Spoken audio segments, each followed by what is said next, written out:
আমরা একটা কি ধরনের রিক্সা, ব্যাটারি চালিত রিক্সায় চলছি। এই যে ব্যাটারি চালিত রিক্সা, কি সুন্দর।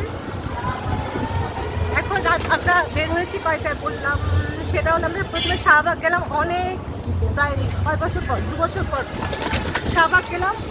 শাহবাগ থেকে কিছু শপিং করলাম, তারপর আমরা আজিজে গেলাম, চা খেলাম।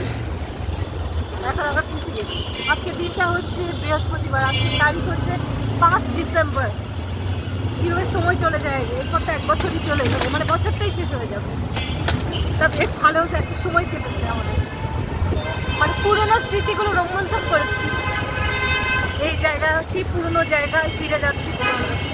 কারণ এই জায়গার আগে আমাদের বাসা ছিল মগবাজারের দিকে, বেলি রোড, শাহবাগ, আজি সুপার, এগুলো আমাদের খুব পরিচিত ছিল। আজকে অনেক বছর পরে এখানে আসলাম। আমার বিউটির পরে ছোটোবেলা থেকে ঢাকা শহরে এখানে বেড়ে ওঠা, তারও একই অবস্থা। কারণ এই দিনটা আমার গিয়ে রাত হয়ে গেল। ওনার সিদ্ধেশ্বরী কলেজে দেখলাম। এই জন্য দেখেন ব্যাটারি, এটা একটু ঘুরে দেখান ব্যাটারি।